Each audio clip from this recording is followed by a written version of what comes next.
Welcome back to Guitarlele Tutorials. Today we are going to take a look at the Capo or a Capo. No matter what you call, they are the same thing.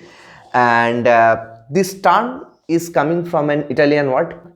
Before jumping into Capo, we need to look at the anatomy of a hollow body instrument and how sound is produced in them. Basically, guitar, ukulele, guitarlele, mandolin, banjo, all are hollow bodied instruments and fretted string instruments. So what they have common is that they have a nut, right? This portion where headstock and the fretboard meets, and there is a nut, and this nut has grooves for the strings to stay on them. And this is the bridge and saddle of the instrument, right, where the string ends into the body. What this part of the body does is that this holds the string in tension. All the strings are held in tension using this nut and this saddle. Okay. Now, when we hit the string, it produces sound through vibration. The string vibrates, and this vibration is taken to this thin sound plate.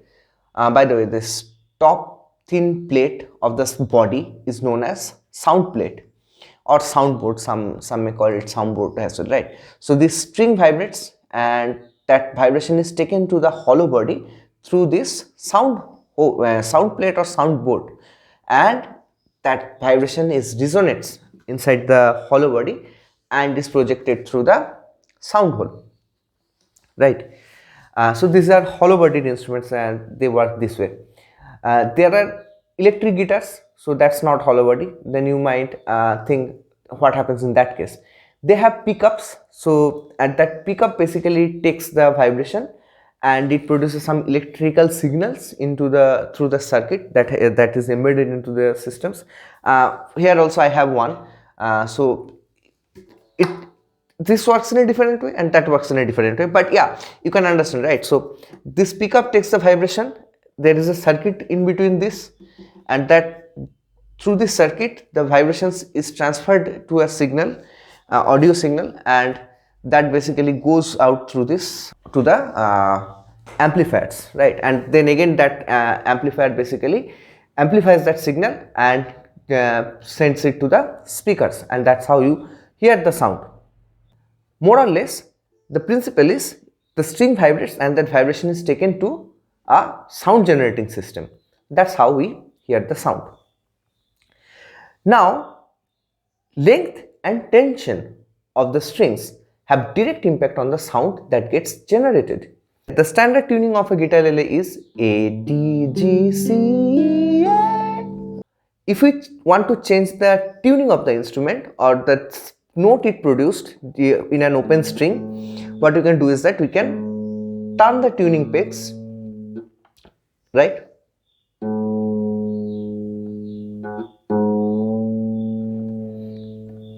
Okay, so you can do this way.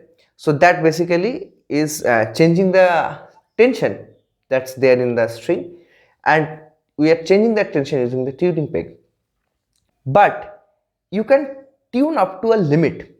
You can not tune endlessly, because in that case what will happen is that your bridge and saddle will get some tension, and that may come out from the sound hole and basically you won't be able to play. Or what can happen is that that's what I was talking about, higher tension. The higher the tension, the thinner the sound or the more pitch of the sound. Now if we do the opposite, what happens is that the string gets sloppy, right? And basically it cannot it cannot play anything. So tuning the strings and tuning the strings to change the tension works to some extent. That was about tension based retuning. What we can also do is that we can keep the tension intact and change the length of the string, right? So the longer the string, the lower pitch we get. The shorter the string, the higher pitch we get.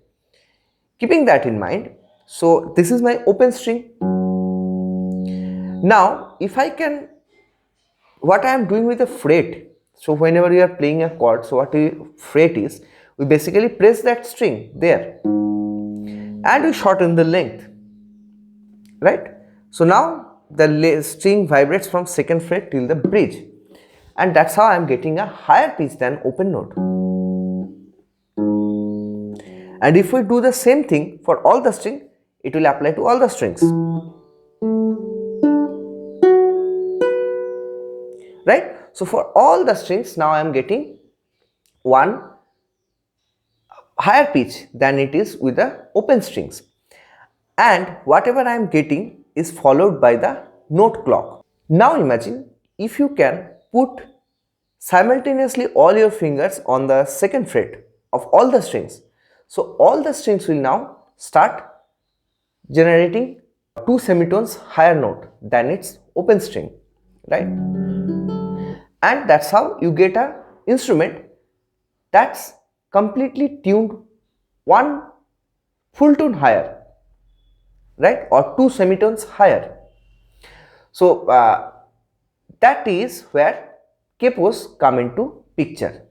So if I place the capo on the second fret of the instrument, right, now what that does is that now the vibrating length of the string is decreased by 2 frets, and then it's coming with a different tuning.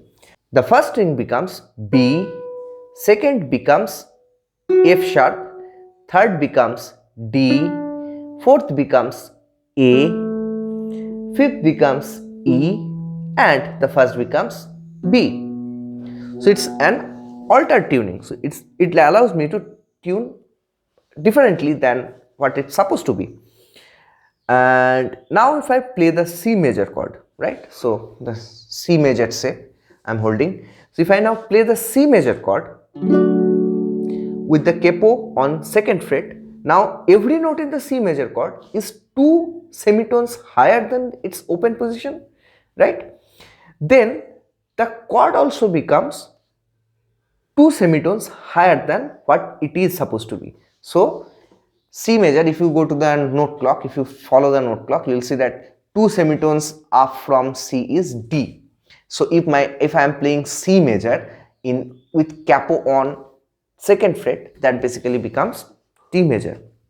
That's how capo helps. Now if I move this to fourth string, or sorry, fourth fret, not fourth string, my bad, and if I play the same C major chord, okay, that becomes E major chord, right?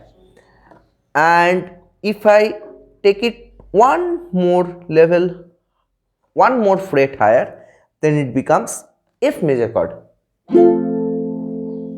So this is now my F major chord. Now if we listen to the open string F major chord, okay, so that goes this way.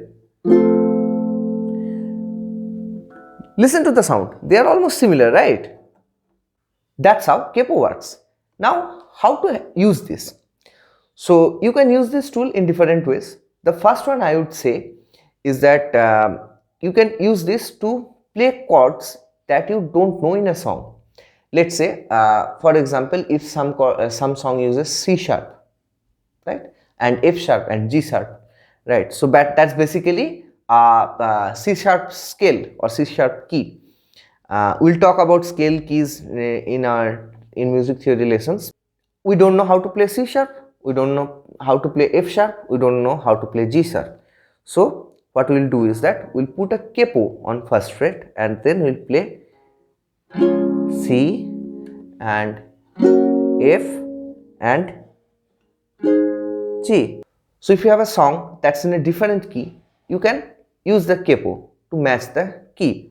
The second way capo helps is if you have a vocalist that doesn't shoot the instrument pitch, right? Everyone has a different pitch or pitch system, right? So maybe the singer says, hey man, I am really not comfortable with this C, F, G. This whole song is not really works for me. Can you change the key for me? And then you just place a capo, adjust as per the need, and then you sing the song. Right? So that's another way that you can use the capo. The third way capo helps is for some of the finger picking stuff and some of the songs that you really can't play with it's not playable without capo. So there capo helps. The fourth way is a little advanced for this stage, but yeah, in songwriting that helps. And how it helps in songwriting, I will detail it in different course. I mean, not in the beginner course at least. Okay, so that's how you can use a capo. So that's all about how to use capo. Now, how to not use capo, right? Your capo should not be your excuse, right? So there are many other techniques that you can deploy to play the same thing, to do the same thing. Barring is one of them, right? So if you bar all the strings, that basically replaces the capo, and you can do everything with your own skill. So that's one thing. So barring, know that barring also can do the same thing as a capo. And capo, whenever you are playing with a capo, so that basically is stuck to that point. But barring, it's not stuck to that point. And let's say some song that uses both, right? You need open position chords and maybe you need a bar position chord. So how would you play with that? So you cannot place capo on and off during your playing, right? So bar chord actually helps there, and this video is not about bar chords, so I am not talking about that, but yeah, bar chords will help there. So that's one way of playing. The another way is it's a little bit advanced beginner level or intermediate level, but there is something called movable chords, right? I cannot show it because I am still working on them, but I could show. I've shown it to you. Movable chords I can't, sorry for that, but yeah, I'm working on that. So that is another stuff that you don't need capo and everything is open string, right? You don't even need a bar for that, movable chords. Okay, so that's some concept that I am going through.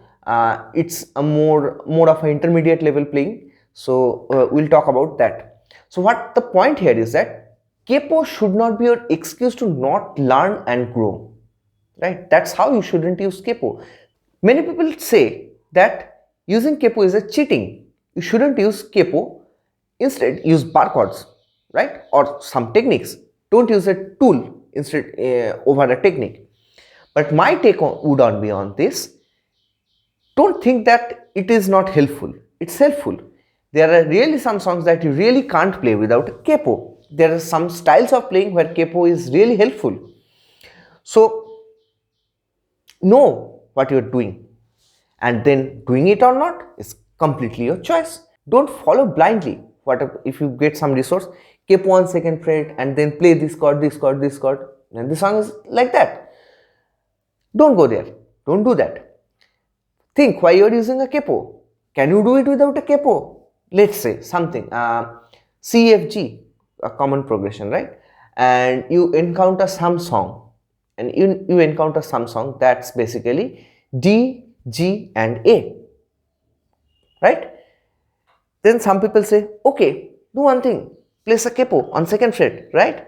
And then play C, F, and G, right? Okay, you can do that. But if you think a little, it's basically they are playing D and then A and then G. Much easier without capo. That's my point.